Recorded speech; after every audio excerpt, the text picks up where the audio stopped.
evening, I'm Chuck Davis. Tonight on NewsTeam 2, U.S. airlines decide to put a cap on commissions they pay to travel agencies. Can the agencies survive? I'll have that story. I'm Barbara McDonald. The Department of Education is launching a national campaign to focus attention on attention deficit disorder.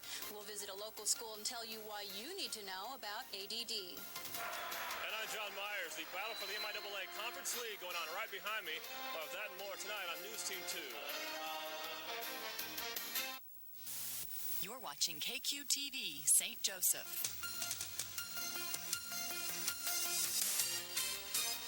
From America's heartland, this is NewsTeam 2. Good evening, everyone. A growing number of U.S. airlines are putting a cap on the commissions they pay to travel agencies. Could this hurt the travel agency business? Some agencies are certainly worried that it might. Our Chuck Davis has been following the story, and he joins us now from the newsroom. Now, Chuck, how will this limiting commissions hurt the travel agencies? Well, Scott, the first thing you need to know is that 100% of a travel agency's revenue is commission. Now, that's commission from tour companies as well as airlines. So travel agencies are worried they're going to have to start charging their customers for services they now offer free of charge. Charade. The prosecution has closed the week of testimony in the People versus O.J. Simpson case in a very dramatic way today. Scott joins us now at the Monitor with more. Scott? Thank you very much, Dave. Prosecutor Marcia Clark gave jurors their first look at the infamous bloody glove found at the murder scene. Angie Crouch has more tonight from outside the Los Angeles County Courthouse. Phillips spent a third day on the witness stand and appeared to change his testimony a bit from yesterday. Upon cross-examination, defense attorney Johnny Cochran got Phillips to admit that O.J. Simpson did ask one question when he was told of his ex-wife's death. When court resumes Tuesday morning, Detective Tom Lang will be back on the witness stand. He's expected to reveal for the first time what O.J. Simpson told police during an interrogation the day after the murders. In Los Angeles, Angie Crouch for ABC News. Now, jurors had seen a picture of that glove before, but this was the first time that the actual item was brought out in the courtroom. A matching glove was found at Simpson's estate, but that glove has not yet been entered into evidence. Pictures of it, though, have been shown. Deb? You're watching KQTV, St. Joseph.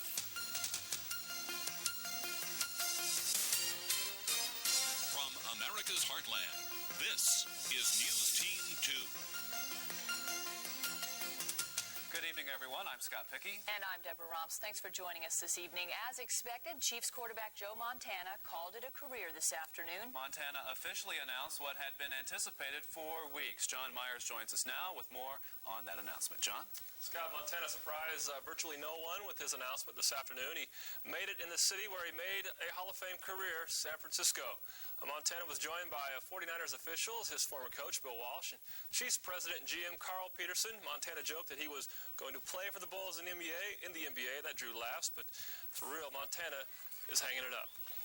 And I have to be honest with you, because I really and truly never thought that this day would ever come where I would saying that word retirement, but unfortunately it's here.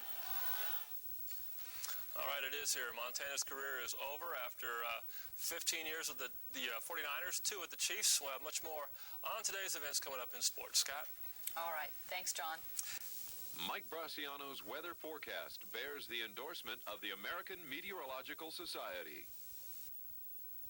Well, if the rainy weather does anything and the cloudy weather, it brings us this. And for mushroom lovers, you know what this is called and you know what this is.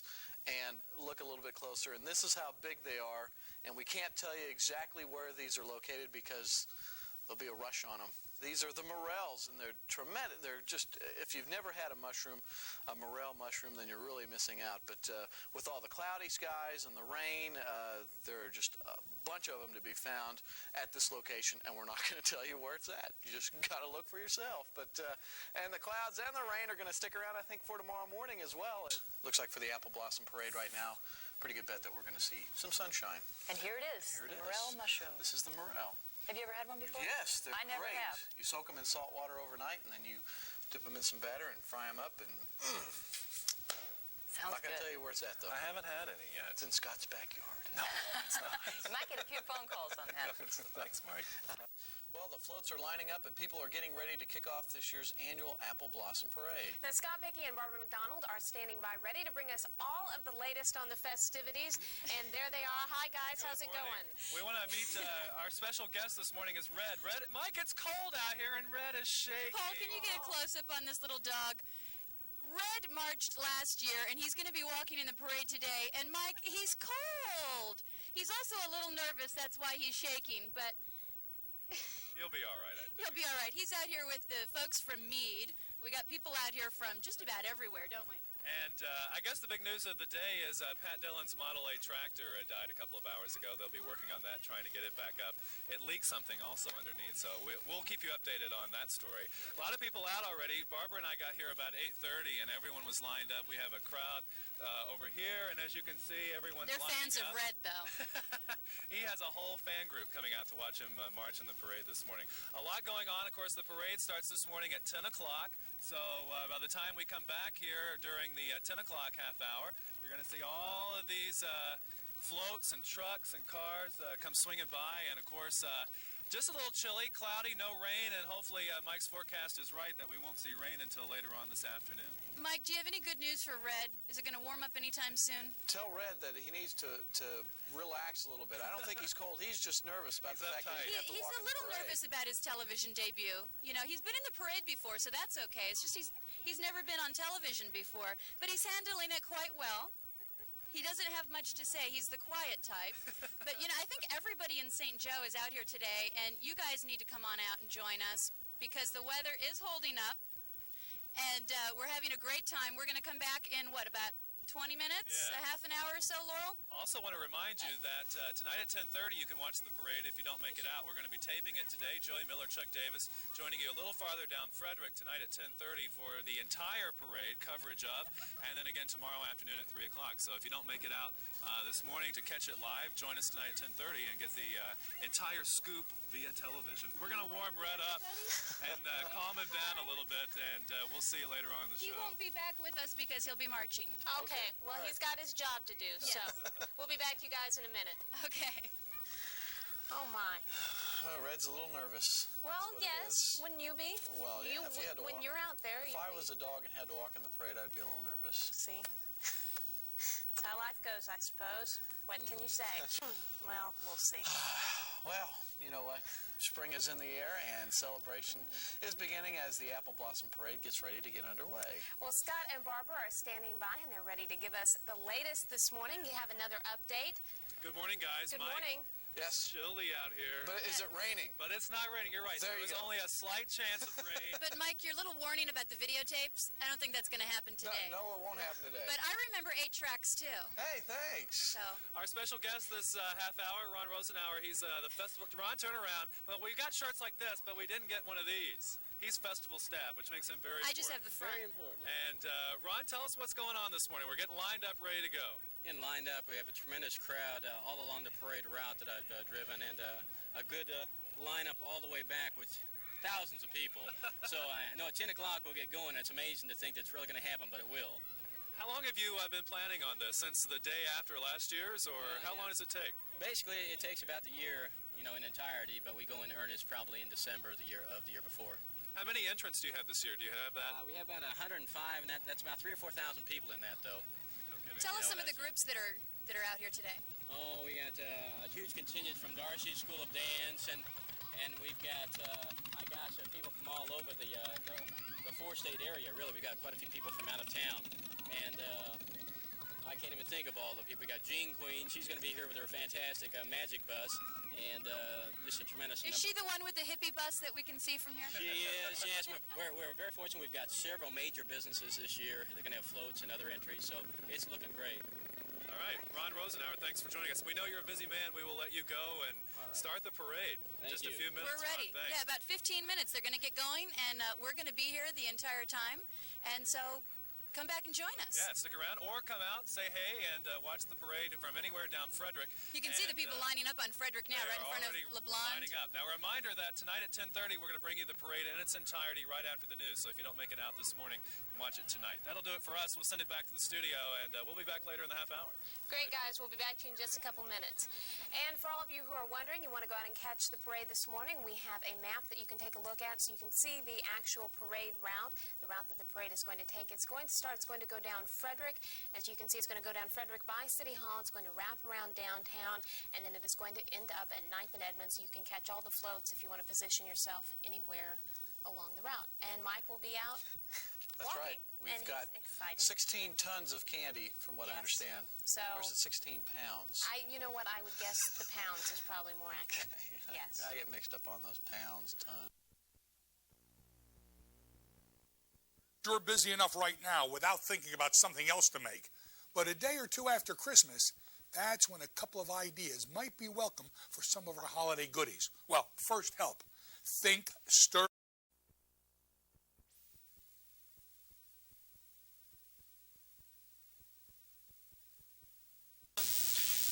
Patrol. In Denton, Kansas. The Bank of Denton was robbed yesterday. Hey, everybody. Stand by to John.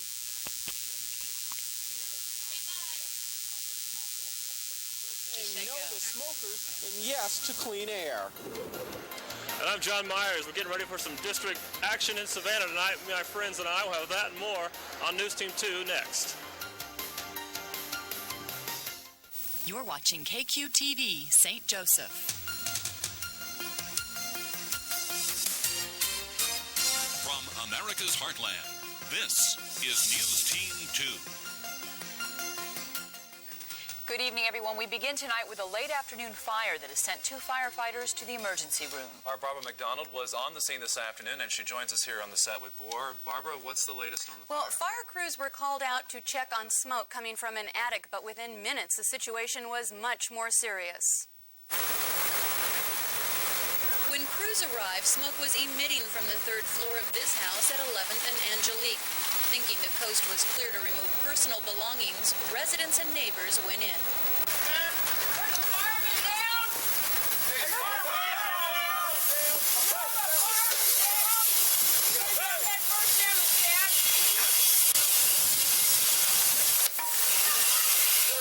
When I went over to the door, everybody was going inside to bring things out, and on the opposite side of the house, there was someone yelling for help, and I was screaming from the outside that someone was yelling for help. I ran inside when I knew there was too much smoke. I wasn't going to go in, but the fireman was coming head down and fell at my feet. Tom Rinderneck owns the building and lives on the 1st floor with his wife. Dear, that's my life sitting there. How am I supposed to feel? It's gone. Witnesses say the fire started in the 3rd floor when a lit incense stick fell into a waste paper basket.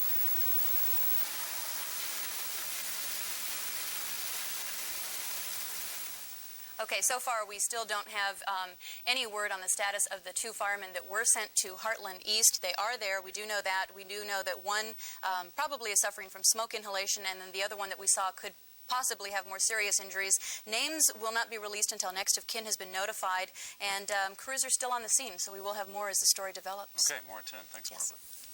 Well, investigation into a Denton, Kansas robbery took to the air today as law enforcement officers searched the area by plane. 2 men with handguns robbed the Bank of Denton yesterday afternoon, and the 2 suspects continue to elude authorities at this hour. Tracy Steele has been following the story, and he joins us now from the newsroom with more. And Tracy, an incident like this is big news anywhere, but especially in Denton, Kansas. Well, Deb, that's right. The small size of Denton, Kansas may be the reason the robbers decided to victimize that town's bank, but it also brings a sense of uneasiness to a town that's used to calm. 150 people live in Denton, Kansas. The Bank of Denton is equipped with a burglar alarm, but most people never expected it to be necessary. Now that Tina Frakes and her co-workers have been held up at gunpoint, they know things may never be the same. On the way home, I was looking at vehicles and people, and, oh yeah, by far I'll be more attentive to who's coming in and have we seen them before and license plates and everything. Two white males armed with handguns held the bank up at 3:05 Thursday afternoon. One suspect is described as 5 foot 10 inches tall, 160 to 180 pounds. The other is 6 foot 1 inches tall, 220 pounds. Two vehicles are connected with the incident, a burgundy Chevy van with Kansas plates and a blue sports car with the Missouri license plate number EGC 107. Authorities believe the vehicles may still be in the area and are searching for them both on land and in the air. The old hand water pump in the middle of Denton's Main Street is a symbol of the town's history. The Bank of Denton has a history as well, over 100 years in length, and one robbery. That occurred Thursday. As you might imagine, the robbery is the chief topic of discussion at places like the Watering Hole Bar and Grill. All day long. That's why I came into town for lunch. Joking aside, the incident weighs on local residents' minds. Like, I was gone yesterday, my door was unlocked, and I come back and felt really uneasy. I looked for cars around, and no one was around. Nothing was odd, but it made me stop more. Now, if you have any information, you can call the Doniphan County Sheriff's Department at 913-985-3711. Now, bank robbery is a federal crime, so the FBI is taking part in the investigation. Okay, Tracy, thank you very much. Tracy Steele reporting tonight from the newsroom. Also tonight, 2 men were killed in a head-on collision south of Gower in northwest Missouri. The Highway Patrol says a car driven by 42-year-old Stephen Insko of St. Joseph crossed the center line of US 169 and collided with a car driven by 69-year-old Carl Moody of Plattsburgh. The 2 drivers were killed, and a passenger in Moody's car was hospitalized. Deb? The Missouri Department of Natural Resources has found pesticides in almost half of the state's public surface water supplies. Regulators say 10 of the supplies violate federal drinking water laws. The department released a study this week that says 49 of the state's 102 public surface water supplies contain pesticides. Those pesticides include atrazine, the most commonly used weed killer in the country. Bob Waters will have more on this story for you tonight at 10. Scott? Also, smokers beware. Lighting up is no longer as easy as it once was. And as NewsTeam 2's Dennis Evans reports tonight, smoking in public places may soon be a thing of the past.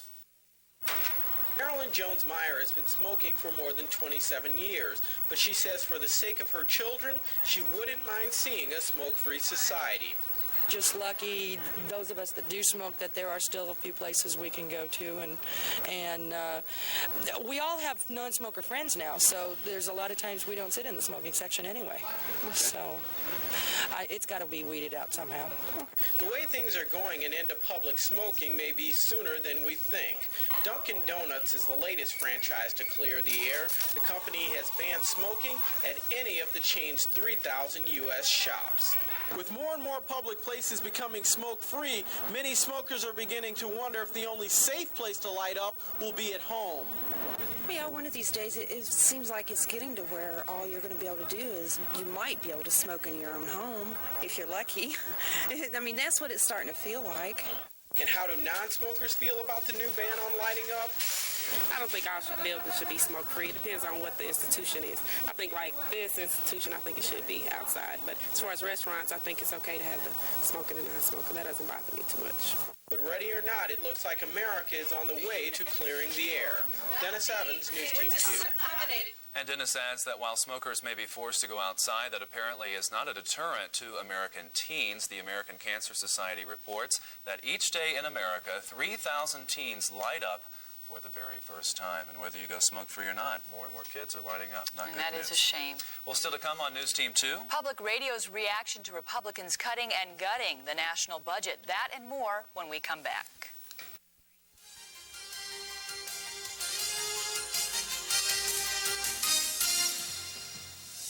You're watching NewsTeam 2 with Deborah Rumps, Scott Pickey, meteorologist Mike Braciano, and sports director John Myers. Cadillac, it's the standard by which all others are judged, and the 95 Sedan DeVille Smart Lease is your reason to experience automotive excellence. Over 60% of today's Cadillacs have been leased, and now you can lease your Sedan DeVille for $545 a month. You'll get the excellence of a Cadillac with its fully independent speed-sensing suspension, anti-lock brakes, dual airbags, and North Star system. Cadillac, creating a higher standard. See Greg Motors in St. Joseph, Boyles in Maryville, Phelan in Atchison, Red X in Cameron, and Barnes Baker in Chillicothe. Tonight on TGIF, Urkel becomes Elvis. Say, where's Lisa Marie? You don't want to know. And all new Family Matters. Then the guys have to write a biography.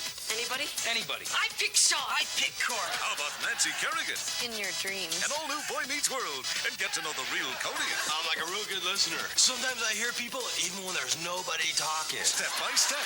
Plus, Nikki won't wear her glasses, so the gang tries a little child psychology. And all new Coop.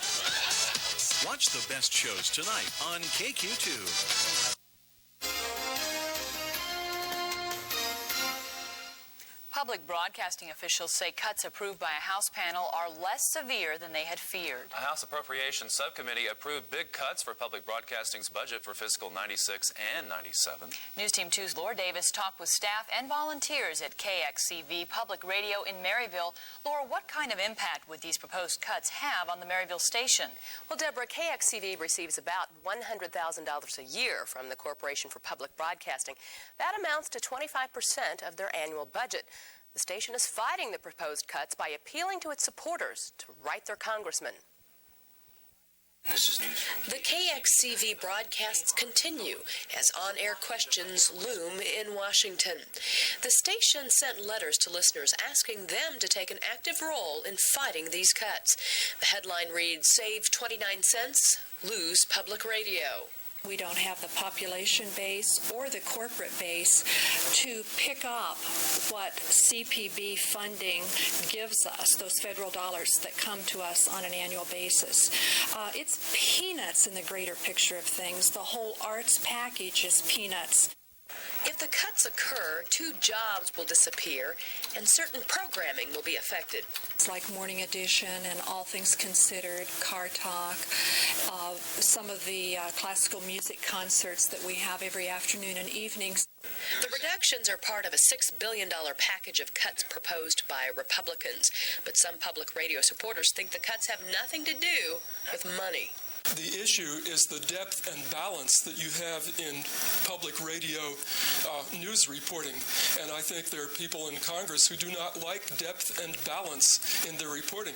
But as far as I'm concerned, they're very helpful in our maintaining our democracy because we need informed citizens. So what if public radio and television would just disappear? We could survive without it. It's a question of, to me, of what is the function that it actually serves in our society. And I think that to a very large extent, there are a lot of people who don't get cable television, and this is their only source for any kind of cultural or intellectual sort of programming. And without public broadcasting, they simply wouldn't have that. Now, backers of the cuts say public broadcasters will learn to get along with less. And meanwhile, the CPB cuts were okayed at the subcommittee level. There are several more votes before these cuts are actually sealed in concrete. Okay, Laura, thank you very much for that report. It's been an ongoing battle and an argument between CPB and the government for a long time. And looks like it will continue to. Our fingers crossed for whoever seems to be best. I know I'm a public radio listener, and I'd hate to see the funding go down anymore. Well, weather-wise, the ice storm is by now all but a distant memory. That is except for the city's Public Works Department. For months, the city has been cleaning up and clearing debris left from the December storm. Now it appears the work is almost through, almost 3 weeks ahead of schedule. It looks like because of the real good weather we've had and we didn't have to pull our crews off because of snowstorms and what have you, we're going to finish our brush collection. In fact, we have finished it in all of the areas in town, the districts in town. And Burris also says that all that remains is simply a few cleanup areas. That seems like a distant memory with these 70-degree days. And there's still a whole bunch of those piles of mulch around the area. But I mean to tell you, that was a huge mess with that ice storm. And I think that we're going to start to see a little bit of a turn back to the colder air and we'll talk about that in just a few minutes. But first, the weather watchers, and 40s right now. 45 degrees in Gallatin, 45 in Bethany. Up in Fairfax, it's 48. And Troy, Kansas checks in at 48 as well. Hey, what a great-looking Saturday forecast we have to share with you, and we'll get to that after this. Enjoy low monthly payments with a 2-year Smart Lease from your Gold Medal Chevy dealer. Like the 95 Chevy S-Series, it's so new that everything else is history. And you pay only $209 per month for 2 years at your local Gold Medal Chevy dealer. Armbruster in Falls City, Barnes Baker in Chillicothe and Trenton, Boyles in... Shamrock's been in business since 1871. Our expansion is going to be in 2 parts. The first part is going to be to build some additional storage facilities. With the expansion, our new addition to the assembly building will allow us to do larger and heavier pieces than we're able to do now. It should create somewhere in the neighborhood of 10 to 12 new jobs. That's approximately a 25% increase in our shop crew. Mercantile Bank, Heartland Health System, and KQ2 are St. Joe proud. Mike Brasiano's weather forecast bears the endorsement of the American Meteorological Society. Well, we did have a few clouds around this morning, but the sunshine quickly returned this afternoon. The winds were still out of the north, though, and so the cool air stayed around. What's going to happen is tomorrow, winds are going to switch, and they're going to be out of the south and west at 15 to 25 miles per hour.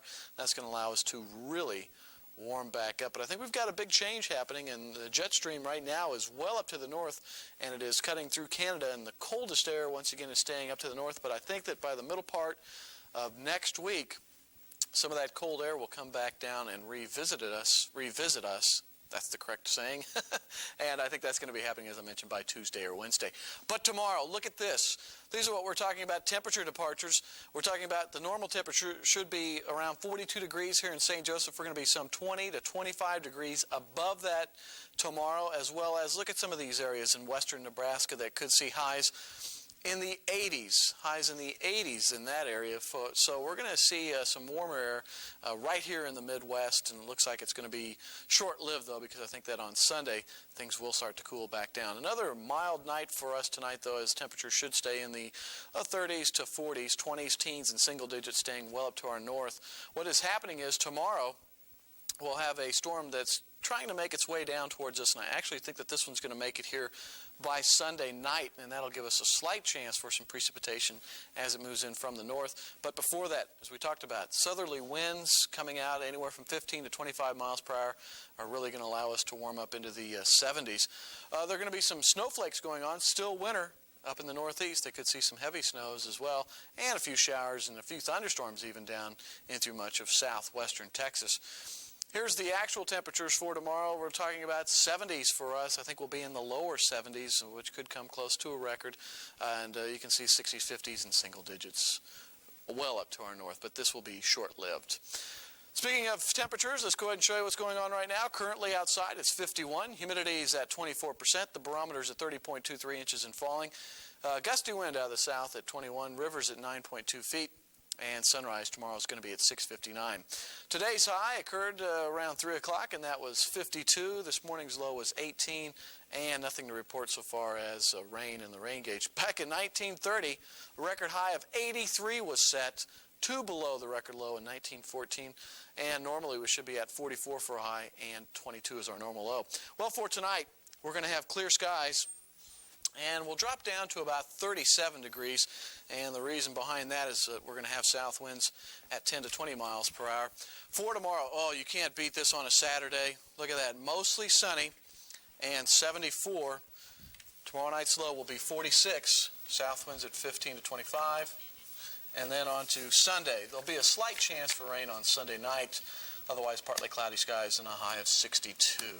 Boy, you can't ask for better than that on the weekend. But as we talked about, it is going to be short-lived because the middle part of next week, we're talking about 30s. Makes me want to get out and mow the grass tomorrow or something. Do something just to get out and enjoy it. Yeah, you could do that. Wash a few vehicles. That'd be possible as well. Just in time for them to get all dirty again by the middle of the week? That's right. That's what's going to happen. Okay, Mike, thanks very much. Well, after a week of play, district titles are up for grabs. Several area teams with a shot at the state tournament. John Myers will have a preview next in sports.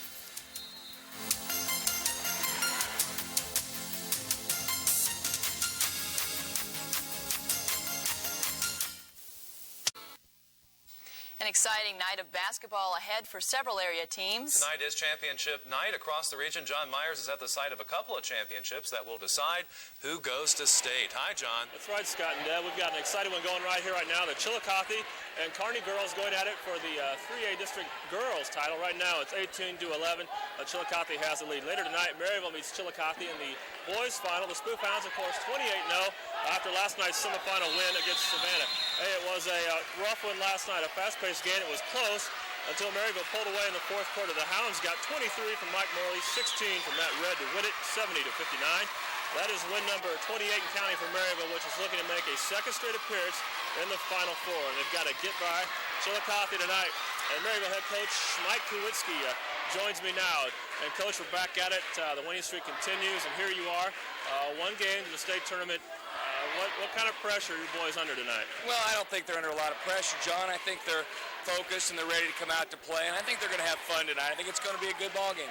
Well, you got back-to-back games, and last night I saw that game, and that was one of the most fast-paced, intense games I've seen in a long time. You think your guys are tired at all? I think that fatigue might be a factor. It was up and down the floor most of the night. Savannah was running their break, so legs might be a little bit tired, but we're going to try to get some people off our bench early, try to get some rest and get our bench in there. All right, you're 2-0 against Chillicothe this year. They start some freshmen. You've played them twice. This is nothing new. What do you do tonight? I think those freshmen are no longer really freshmen. They're more like sophomores now. They're playing really good. They got a quality team. I think we got to do the same things. I think we got to try to make it hard for Bland to get the ball. I think we got to put some pressure on them, and I think we got to execute against their defense. You think you guys played pretty well offensively last night? Not too bad. I thought it started coming around better in the second half. We started clicking late in the game, and I felt good about the way the game ended. All right, you guys go out at 7:30. Good luck. Thanks for coming out. Thank you, John. All right, Mike Kuwitzki, head coach of Maryville, with me as that team gets ready to go for win number 29. No losses for that team this year. Hey, there's one St. Joseph team still playing, the Benton girls in the Class 4A district. They go for that title tonight. It's at Central High School. Park Hill is 20-6. They beat Central, the Indians, by 25 in the semifinals. The Cards beat Liberty 45-43 to advance to tonight's finals. Their press break, we possibly could break their press break and not worry much about that, but the offensive end, their man-to-man defense is good, and they're big inside, so we've been practicing a lot against man-to-man. Defensively, we plan to make them only get one offensive shot. If they get only one shot and we get the rebounds, then that will be to our advantage, definitely. I think they're beatable. I think that if we just play together and play hard, then I think we can beat them. All right, that is Benton taking on Park Hill tonight and the girls. And right now, the Chillicothe girls have a 20-11 lead in the second quarter over Kearney. And the 3A district final will have all these highlights and the scores coming in tonight at 10 o'clock. Scott and Deb. John, are there a lot of people there tonight for this district play?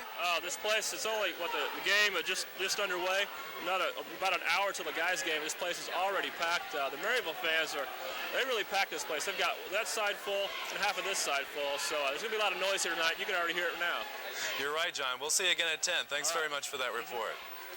Well, stay with us. There's more straight ahead.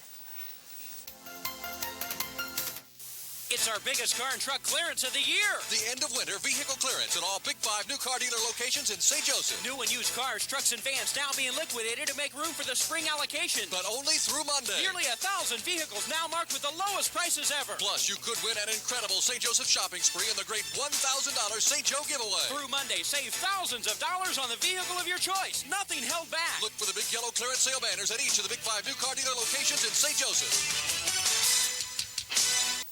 Tonight on